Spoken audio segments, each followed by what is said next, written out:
Wait, what?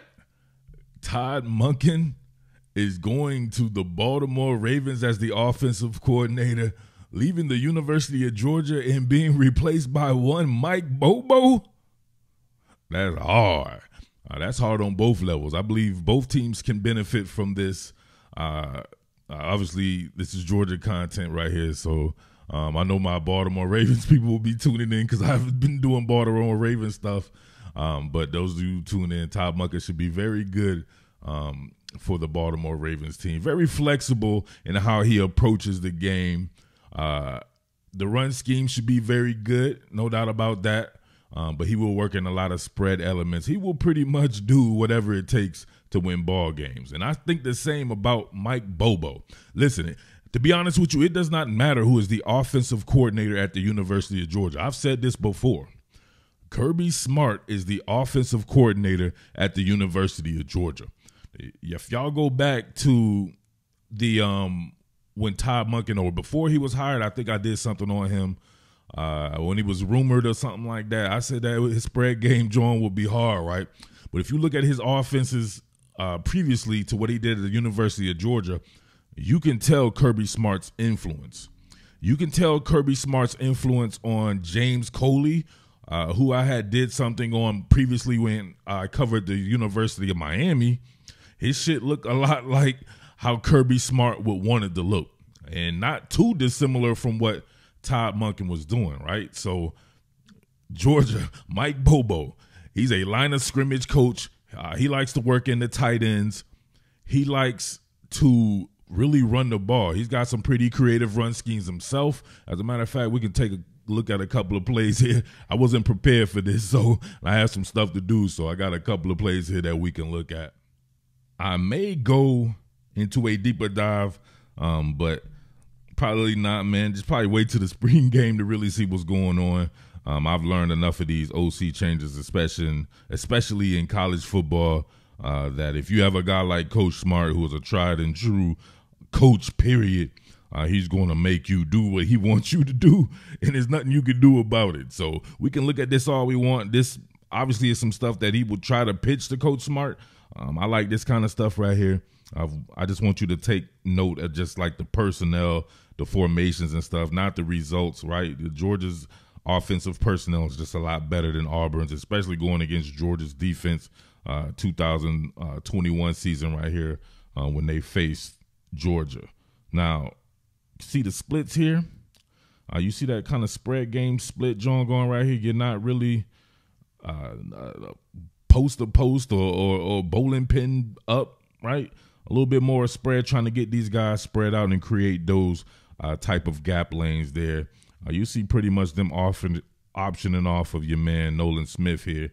And I like this. They'll motion the tight end in, and if you can imagine this from Georgia's personnel or the H-back, so you would consider this kind of 21 personnel, right? You see that diamond formation right there. That's that powerhouse football, but meshed with a kind of a spread concept right here as far as the offensive lineman goes. The personnel definitely suggests pro personnel, but how they operate, none of it is a little bit different, especially running these kind of zone read type plays. You see right there, Tank Bixby getting north-south there. You can see the build on this particular play too. The H-back, right, going out to block. You got the tight end right here. He'll be coming around there. Obviously, eventually, this could be, if it was a keeper to Bo Nix, he'd be able to keep this bad boy out here. Throw it to either one of these guys as well. So always pay attention to those build type plays here.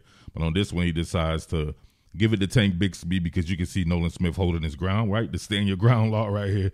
Tank Bixby gets north-south and then gets a pack of wild dogs all up on his ass, right? Offensive line not really moving anybody off the snap right there on that particular play. But like I said before, that's Auburn's offensive line going against Georgia's defensive front.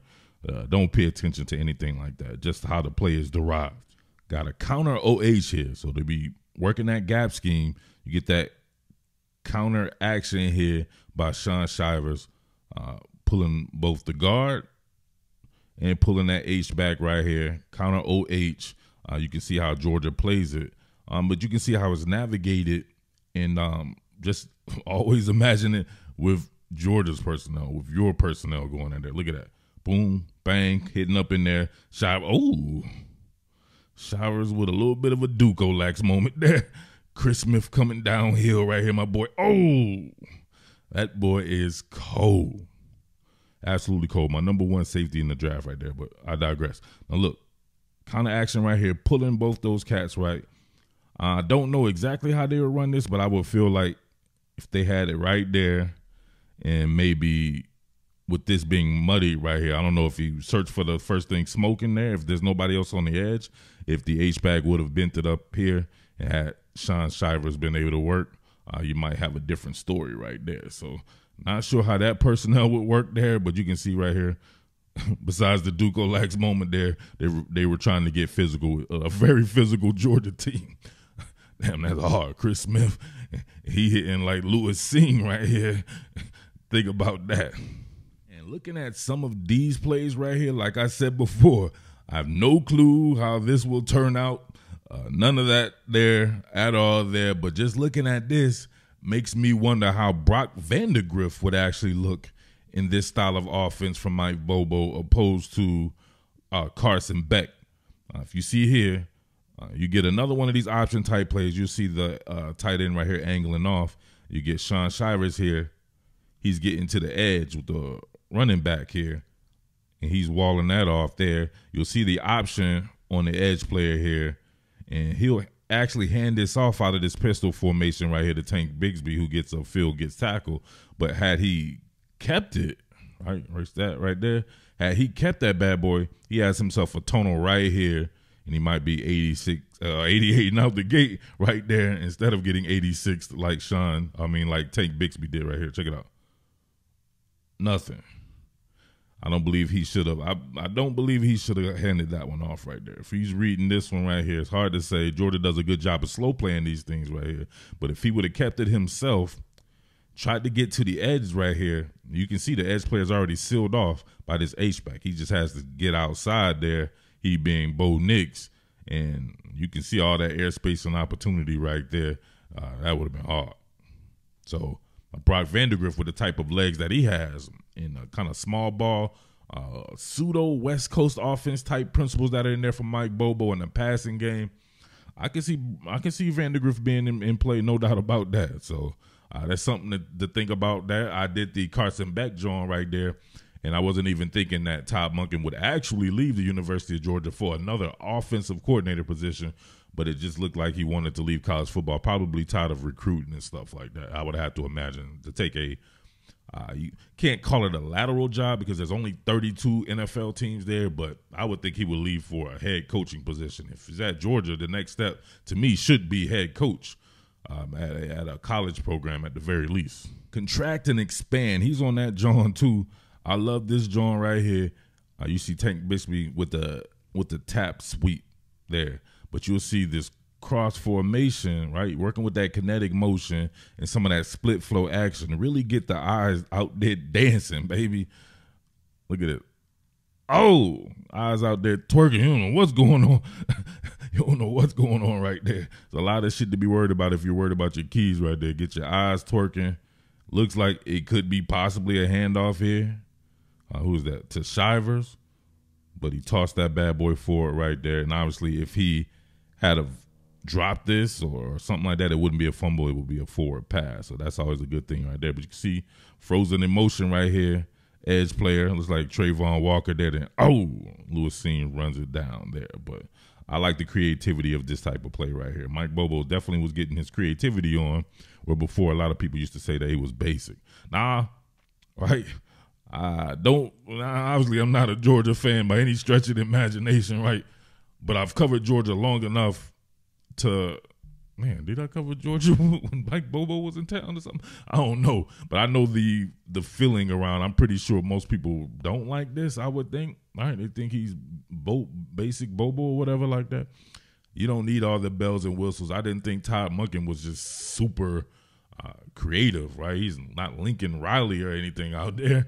They were very efficient, very physical, played a Kirby Smart brand of football, and I think it fit that particular program. But it wasn't just a tried and true pro style offense like they had tried in previous iterations. But it was very close. It was definitely a pro style offense still when the majority of the people thought it would become some type of super spread or some type of air raid or something like that. That definitely didn't happen.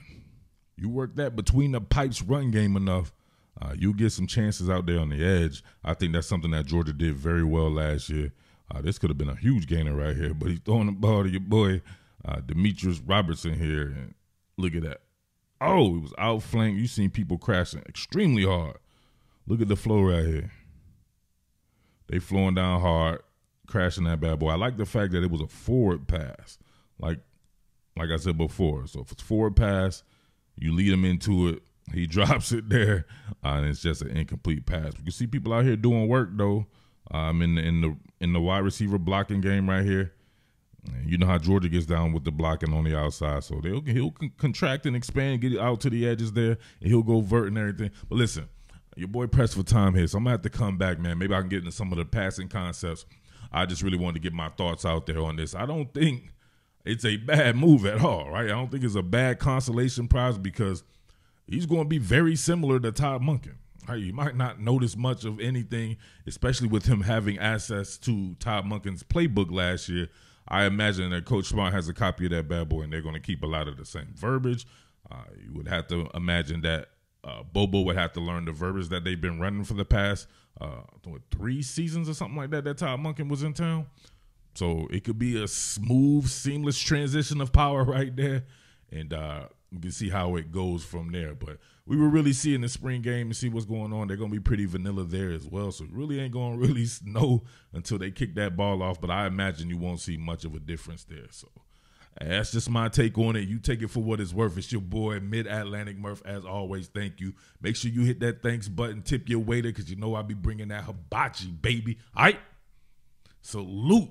Strike the band. What more can I say? Top Billin.